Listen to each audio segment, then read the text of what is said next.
मैं सरफराज नवीन आप लोगों का स्वागत करता हूं आपके यूट्यूब चैनल ज्ञान स्टडी सेंटर में।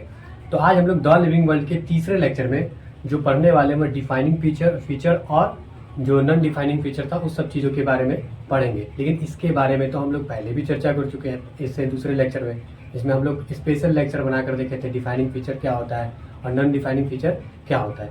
लेकिन अभी इस लेक्चर में हम लोग ये देखेंगे कुछ फीचर्स के बारे में हम लोग स्टडी कर रहे होंगे, कुछ फीचर्स की पूरी पॉइंट को डिस्कशन कर रहे होंगे और उस पॉइंट के बेस पर हम लोग ये बता रहे होंगे कि क्या वो फीचर जो है वो डिफाइनिंग फीचर है या फिर नॉन डिफाइनिंग फीचर है। ठीक है, तो इसमें हम लोग जो पहला फीचर पढ़ेंगे उस फीचर का नाम है ग्रोथ। ग्रोथ का सारा पॉइंट देखेंगे कि ग्रोथ किस तरह से लिविंग ऑर्गेनिजम्स में किस तरह से बढ़ता है, ग्रोथ क्या मतलब नॉन लिविंग थिंग्स में भी बढ़ सकता है। उसी बेस पर हम लोग लास्ट में कंक्लूजन दे रहे होंगे कि ये जो ग्रोथ है ये डिफाइनिंग फीचर है या फिर नॉन डिफाइनिंग फीचर है। तो अभी अगर हम लोग ग्रोथ की बात करें तो ग्रोथ एक ऐसा फीचर है जो सभी लिविंग ऑर्गेनिजम्स में पाया जाता है।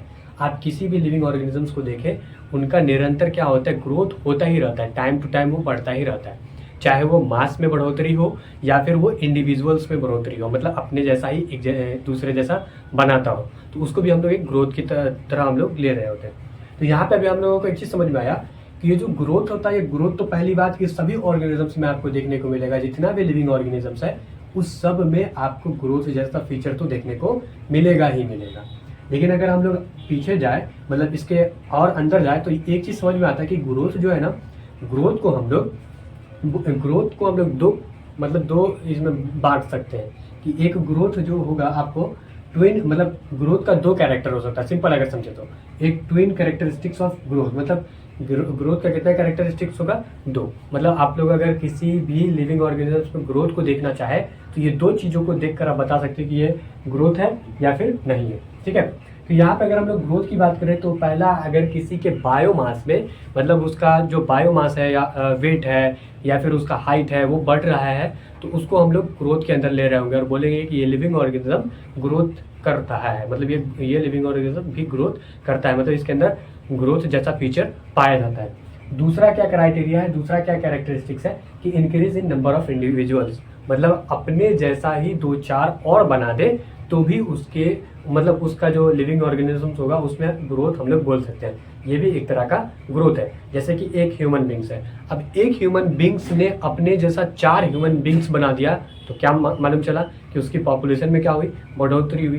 पॉपुलेशन का बढ़ना मतलब कि एक तरह का ग्रोथ ही देखने को मिल रहा है। अगर पॉपुलेशन ग्रोथ देखने को मिला मतलब कि लिविंग ऑर्गेनिजम्स में ग्रोथ जैसा फीचर प्रेजेंट होता है। तो यहाँ से तो दो चीज़ हम लोगों को क्लियर हो गया कि ग्रोथ दो तरह का होगा। एक तो बायोमास में अगर बढ़ रहा है तो हम लोग बोलेंगे कि ग्रोथ हो रहा है, अगर इंडिविजुअल्स बढ़ रहा है तो भी हम लोग बोलेंगे कि ग्रोथ हो रहा है। आगे बढ़े, अगर हम लोग बैक्टीरियल सेल की बात करें तो बैक्टीरिया क्या करता है कि अपने जैसा एक दो सेल बना लेता है, तो क्या करता है कि सेल डिवीजन होता है।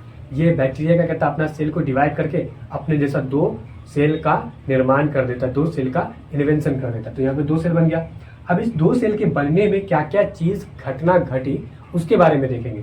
जैसे कि पहला क्या देखने को मिला कि दो सेल बना, मतलब कि अपने जैसा ही बनाया। अपने जैसा बनाया मतलब कौन सा प्रोसेस अपनाया, रिप्रोडक्शन वाला प्रोसेस अपनाया। तो पहला क्या है, रिप्रोडक्शन, यहाँ पे रिप्रोडक्शन देखने को मिला। दूसरा, सेल डिवीजन हो रहा है, साइटोप्लाज्म बढ़ रहा है। जब साइटोप्लाज्म बढ़ रहा है तो मतलब हम लोग बोल सकते हैं कि सेल का डिवीजन हुआ। एक सेल था पहले और उसके बाद वो सेल दो सेलों में बट गए, तो सेल डिवीजन देखने को मिला, सेल डिवीजन भी हुआ। तीसरा, अब हम लोग बोल सकते हैं कि ग्रोथ हुआ कि नहीं हुआ, बिल्कुल हुआ। पहले क्या था, इंडिविजुअल वन था, अब कितना हो गया, दो। तो नंबर ऑफ इंडिविजुअल्स में बढ़ोतरी हुई कि नहीं हुई। जब नंबर ऑफ इंडिविजुअल्स में बढ़ोतरी हुई तो हम लोग बोल सकते हैं कि ग्रोथ हुआ। अब ये जो तीनों चीज है, रिप्रोडक्शन, सेल डिवीजन और ग्रोथ, कौन कौन, रिप्रोडक्शन, सेल डिवीजन और ग्रोथ, ये तीनों चीज म्यूचुअली इंक्लूसिव है। म्यूचुअली इंक्लूसिव है। अब ये इंक्लूसिव क्या होता है, इसका मतलब ये हुआ कि ये जो तीनों चीज है ना एक साथ ही घट रहा होगा। मतलब अगर हम लोग बोले कि बैक्टीरियल सेल में रिप्रोडक्शन हुआ तो वहाँ से समझना, अच्छा वहाँ पे सेल डिवीजन भी हुआ होगा। जब सेल डिवीजन हुआ इसका मतलब कि वहाँ पे ग्रोथ भी देखने को मिला। तो ये तीनों चीजें एक साथ हो रहा है, कभी भी ये अकेला अकेला नहीं होगा। तो इसको इसीलिए बोलते हैं म्यूचुअली इंक्लूसिव। और ये जो म्यूचुअली इंक्लूसिव जो होता है ना, वो अक्सर यूनिसेलुलर ऑर्गेनिजम्स में देखने को मिलेगा। जो एक सेल का बना हुआ कोई भी ऑर्गेनिजम्स होगा उसमें ये तीनों चीजें एक साथ घटती हुई देखने को मिलेगा। रिप्रोडक्शन, सेल ग्रोथ और सेल डिवीजन, ये तीनों ही प्रोसेस एक साथ ही घट जाएगा। ठीक है, तो म्यूचुअली इंक्लूसिव का मतलब तो आप लोग समझ गए होंगे कि ये तीनों चीजें एक दूसरे पे क्या है, डिपेंडेंट है। इंक्लूसिव का मतलब अगर हम लोग बोले तो बोल सकते हैं डिपेंडेंट। तो ये तीनों चीजें रिप्रोडक्शन सेल डिवीजन पे डिपेंडेंट है, सेल डिवीजन ग्रोथ पर डिपेंडेंट है, तीनों एक दूसरे पे डिपेंडेंट है। अगर हम लोग रिप्रोडक्शन कराना चाहते हैं इसका मतलब सेल का डिवीजन कराना होगा। सही बात है, सेल का डिवीजन होगा तभी तो 1 से 2 बनेगा। तो यहाँ पे सेल डिवीजन किस पर ये कर रहा है, अपने डिपेंड कर रहा है रिप्रोडक्शन पे। रिप्रोडक्शन किस पे डिपेंड कर रहा है, सेल डिवीजन पे। तो ओवरऑल अगर हम बात करें तो ये तीनों चीजें रिप्रोडक्शन, सेल डिवीजन और ग्रोथ, ये तीनों चीज इंक्लूसिव होता है किसमें, तो यूनिसेलुलर ऑर्गेनिजम्स में। अगर हम लोग आगे बात करें मल्टी सेलुलर ऑर्गेनिज्म की और उसमें समझने का कोशिश करें कि मल्टी सेलुलर ऑर्गेनिजम्स में भी क्या इंक्लूसिव इवेंट देखने को मिलता होगा, मतलब रिप्रोडक्शन, सेल ग्रोथ और सेल डिवीजन तीनों एक साथ हो रहा होगा। तो इसका सवाल है, इस सवाल का जवाब है नहीं। क्यों है नहीं, क्योंकि अगर हम लोग बात करें तो ये तीनों ही चीज, जो सेल डिवीजन होता है और रिप्रोडक्शन, ये दोनों ही, या फिर हम लोग ग्रोथ की बात करें तो ये दोनों क्या होता है कि म्यूचुअली एक्सक्लूसिव होता है, मतलब इंडिपेंडेंट होता है। अब अगर हम लोग और अच्छे से क्लियरिटी में जाए तो एक्सक्लूसिव को क्या बोला हम लोग, इंडिपेंडेंट। मतलब सेल डिवीजन हो रहा होगा तो अकेले हो रहा होगा, वहाँ पे रिप्रोडक्शन का कोई लेना देना नहीं है। रिप्रोडक्शन हो रहा होगा तो सेल डिवीजन नहीं हो रहा होगा, वहाँ पर भी उसका कोई लेना देना नहीं है। अगर हम लोग बात करें तो कहीं पर रिप्रोडक्शन होता है, जैसे कोई ह्यूमन बींग्स रिप्रोड्यूस करता है, तो क्या मतलब अपना सेल किसी को देता है, नहीं। इसका सवाल का जवाब है नहीं। वहाँ पे दो मेल फीमेल का मिलने के बाद बन रहा होता है, रिप्रोड्यूस होता है, वहाँ पे अकेले से कोई काम नहीं चलता है। तो यहाँ पे रिप्रोडक्शन में तो सेल डिवीजन नहीं हो रहा है, जब रिप्रोडक्शन हो रहा है तो सेल डिवीजन नहीं हो रहा है। अगर हम लोग आगे बात करें तो हमारे स्टमक में बहुत तरह का एसिड पाया जाता है, जैसे हाइड्रोक्लोरिक एसिड।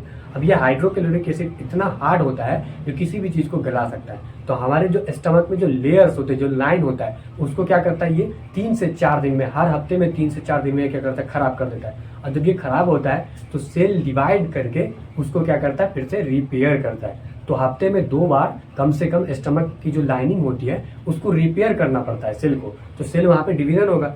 अब जब वहाँ पे सेल डिवीजन हो रहा है तो क्या उसके साथ साथ रिप्रोडक्शन भी हो रहा है, तो नहीं हो रहा है।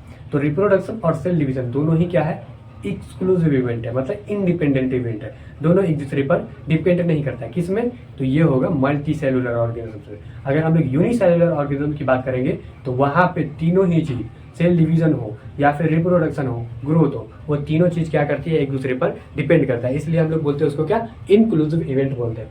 अगर हम लोग अब और आगे जाए और समझने की कोशिश करें, क्या ग्रोथ जो होता है वो प्लांट और एनिमल में हमेशा होता रहता है, इसका क्या प्लांट में हमेशा होता रहता है, एनिमल में नहीं होता है? क्या एनिमल में हमेशा होता रहता है, प्लांट में हमेशा नहीं होता है?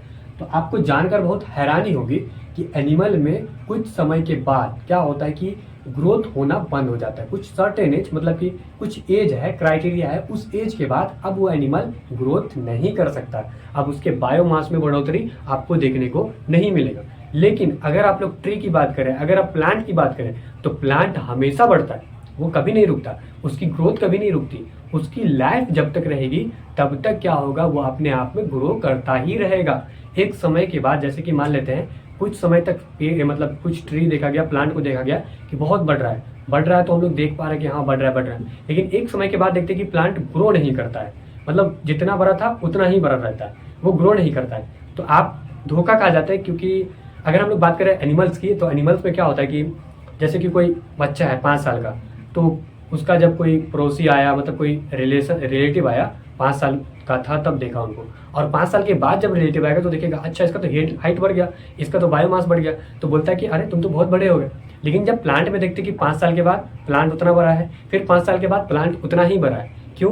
क्योंकि प्लांट में क्या देखते हैं कि प्लांट बढ़ता तो है लेकिन जल्दी नहीं बढ़ता है, बहुत तेजी से नहीं बढ़ता है, बहुत तेजी से ग्रोथ नहीं होता है। एक समय के बाद उसमें क्या होती है कि कुछ सेंटीमीटर बढ़ेगा, कुछ इंच बढ़ेगा, तो उसमें हम लोगों को समझ में नहीं आता कि प्लांट ग्रो कर रहा है कि नहीं कर रहा है। लेकिन एनिमल में दिखता है, एविडेंट रहता है कि एनिमल ग्रो करता है, जबकि ऐसा नहीं होता है। एनिमल में कुछ एज के बाद ग्रो करना एनिमल क्या हो जाता है, बंद कर देता है। लेकिन प्लांट ग्रो करना कभी नहीं बंद करता। प्लांट की जब तक लाइफ रहेगी तब तक क्या होगा, वो ग्रो करता ही रहेगा। ठीक है, तो वही चीज़ यहाँ पे बोला गया कि in plants the growth is unlimited.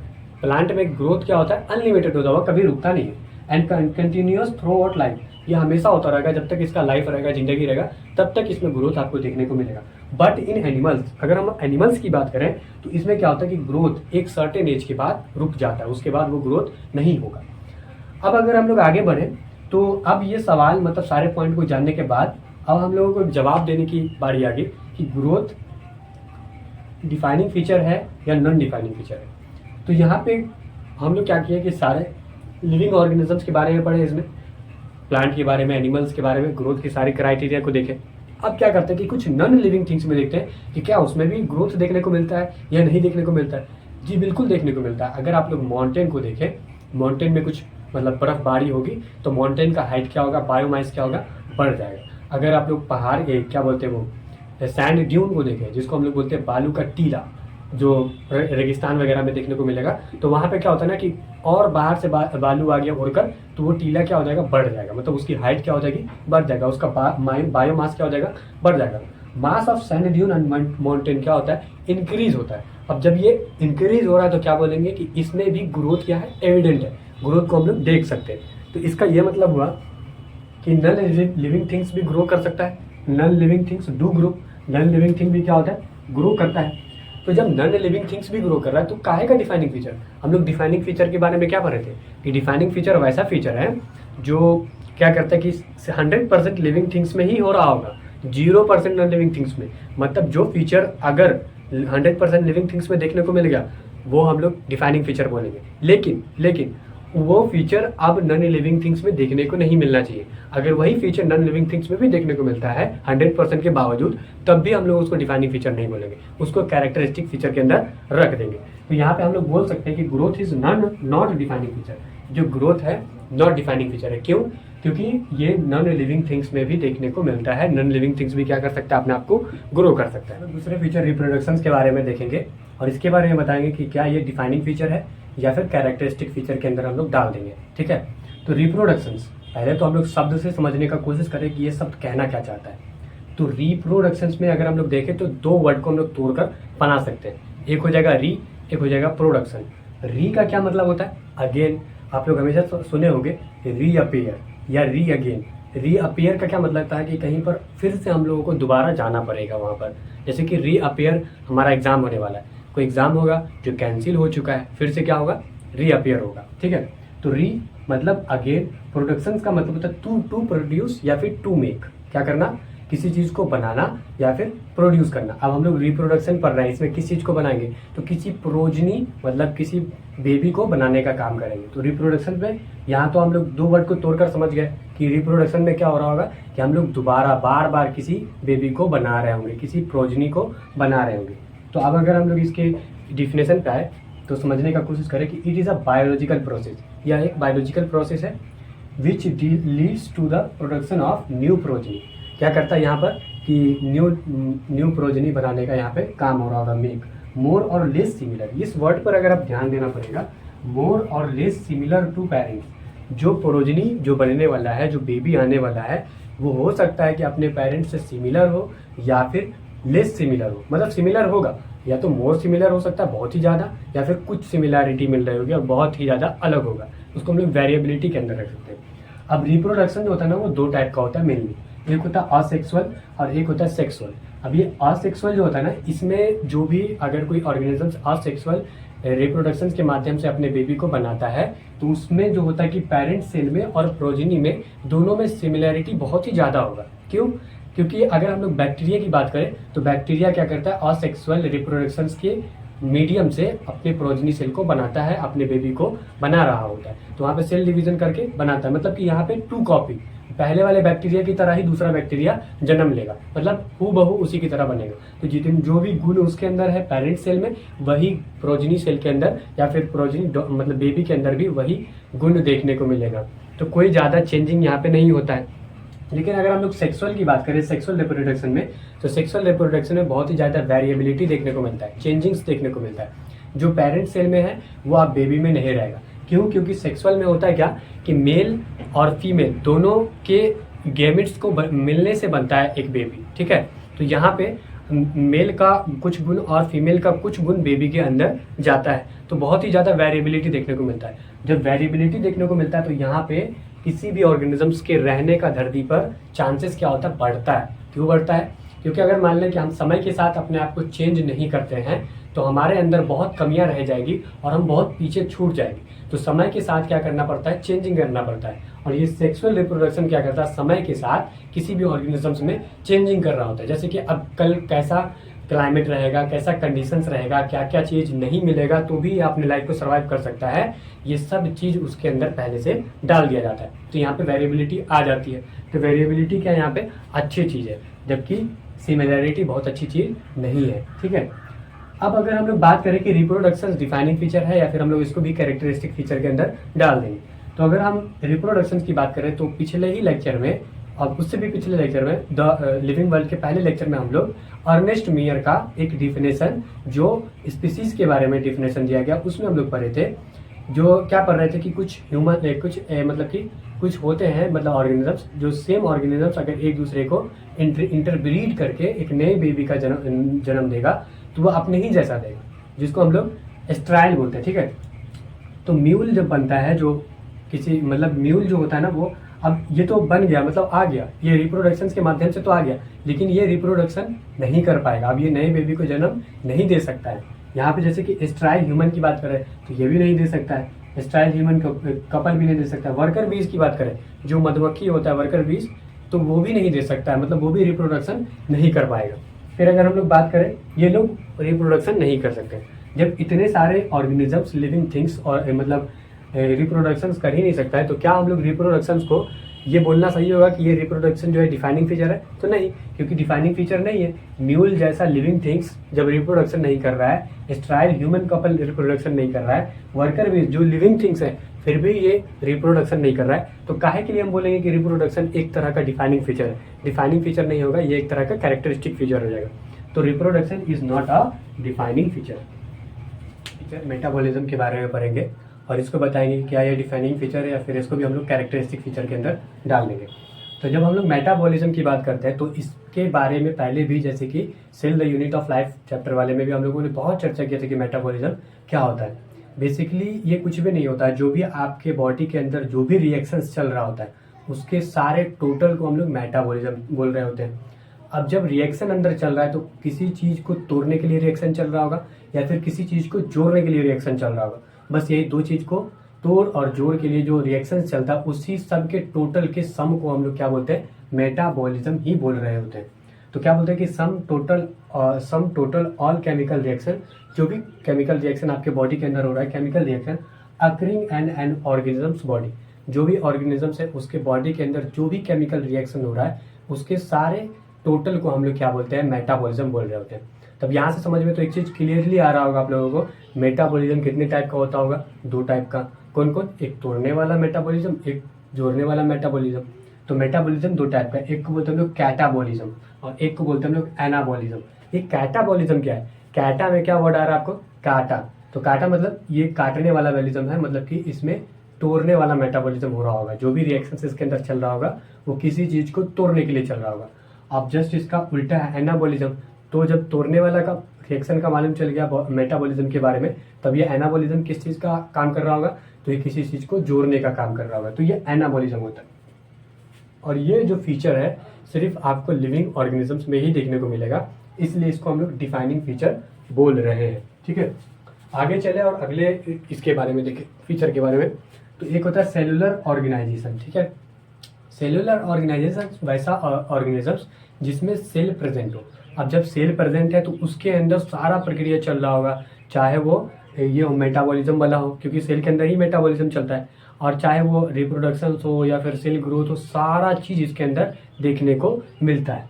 तो सेलुलर ऑर्गेनाइजेशन जिसमें लाइफ होता है। अब जिसमें सेल है ना तो उसमें तो डिफाइनिंग फीचर होगा ही होगा। डिफाइनिंग फीचर लिविंग थिंग्स में ही होता है। जब सेल है तो उसमें लाइफ है तो उसी को हम लोग लिविंग बोल रहे होते हैं।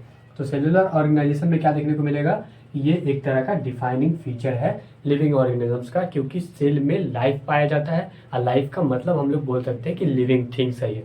और जब ये लिविंग थिंग्स है तो इसमें कैरेक्टरिस्टिक फीचर या फिर डिफाइनिंग फीचर का तो सवाल ही नहीं आना चाहिए। सीधा सीधा बोलो कि सेलुलर ऑर्गेनाइजेशन मतलब क्या डिफाइनिंग फीचर। तो अब हम लोग इस लेक्चर के लास्ट फीचर और मोस्ट इम्पोर्टेंट फीचर कॉन्शियसनेस के बारे में पढ़ेंगे और इसके बारे में बताएंगे कि क्या ये डिफाइनिंग फीचर है या फिर इसको भी हम लोग कैरेक्टरिस्टिक फीचर के अंदर डाल देंगे। तो जब हम लोग कॉन्शियस की बात करते हैं तो इसमें क्या होता है कि कोई भी ऑर्गेनिजम्स क्या करेगा, पहले किसी चीज़ को सेंस करेगा और उसके बदले में वो रिस्पॉन्ड करेगा।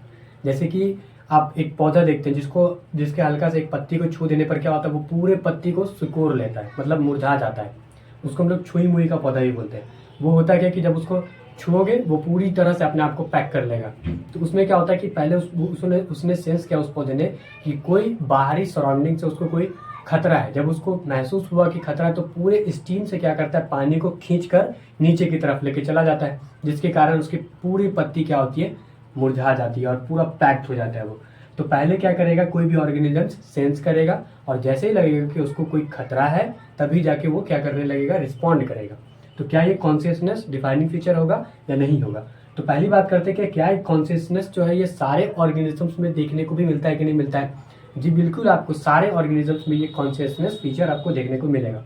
Every organisms is able to sense changes, मतलब जितना भी ऑर्गेनिजम्स है लिविंग ऑर्गेनिज्म वो सभी सेंस करके अपने आप को चेंज कर सकते हैं in its surrounding is that is aware of its surrounding, मतलब सराउंड उसके चारों तरफ जो भी चीज़ हो रहा है उसके लिए वो क्या रहता है, हमेशा अवेयर रहता है, हमेशा तैयार रहता है कि अभी अगर वो सेंस किया कि उसके जो सराउंडिंग में कुछ हलचल हुई तो वो क्या करेगा, अपने आप को पूरी तरह से प्रोटेक्ट करने के लिए कुछ ना कुछ उपाय लगाएगा। तो इसका मतलब वो सेंस कर रहा है और उस सेंस के बदले में वो कुछ रिस्पॉन्ड दे रहा है, तो सेंस करके रिस्पॉन्ड दे रहा है। तो जितना भी ऑर्गेनिजम्स होता है, जितना भी लिविंग ऑर्गेनिजम्स होता है उसमें कॉन्शियसनेस जैसा फीचर देखने को मिलता है। ऑल ऑर्गेनिजम्स आर कॉन्शियसनेस, जितना भी ऑर्गेनिजम्स है सब में कॉन्शियसनेस है। प्लांट ऑल्सो रिस्पॉन्ड, इतना पेड़ पौधे जो होते हैं वो भी रिस्पॉन्ड करते हैं। किस तरह से रिस्पॉन्ड करते हैं, इसका क्या जवाब होगा। अब जैसे कुछ पेड़ पौधे ऐसे होते हैं जो लाइट की तरफ, मतलब जिधर लाइट होता है उसी तरफ अपने फूल को, अपने पौधों को उसी तरफ क्या करता है, बेंड करता है। जैसे कि अभी मान लेते हैं लाइट इस तरफ है तो पौधा इस तरफ बेंड करेगा और जस्ट कुछ देर के बाद लाइट उस तरफ चला जाएगा तो पौधा उस तरफ बेंड करेगा। तो क्या कर रहा है, लाइट जिस तरफ सेंस कर रहा है वो उसी तरफ अपने आप को रिस्पॉन्ड कर रहा है। तो प्लांट भी क्या करता है, रिस्पॉन्ड कर रहा होता है लाइट से, टेम्परेचर तक। टेम्परेचर से किस तरह से रिस्पॉन्ड करता है, तो जब मान लो कि टेम्परेचर कहीं पर हाई होगा तो उसको खतरा है, क्या किस चीज़ का खतरा है कि पानी क्या हो सकती है, जो भी पेड़ पौधा में स्टोर है वो निकल जाएगा स्टोमेटा के थ्रू। तो वो स्टोमेटा को क्या करता है, पैक कर देता है, जिसके कारण पानी कम खत्म होता है। तो जब देखता है कि टेम्परेचर हाई होता है स्टोमेटा को झट से क्या करता है, बंद कर देता है। अब जैसे देखता है कि ये टेम्परेचर थोड़ा सा गिरा, स्टोमेटा को ओपन कर देता है। तो यहाँ पे समझ में आ रहा है अपने लोगों को कि लाइट पर या फिर टेम्परेचर पर, इस सब चीज़ों पर क्या करता है ये प्लांट जो होता है वो अपना रिस्पॉन्ड देता है, अपना रिएक्शन दे रहा होता है सेंस करके। अगर हम लोग बात करें और भी आगे जाकर तो कुछ ऐसे एनिमल्स है या फिर कुछ ऐसे प्लांट है जो रिप्रोडक्शंस करता है, लेकिन सीजनल ब्रीडर होता है, वो सीजन के हिसाब से ही रिप्रोडक्शन करेगा।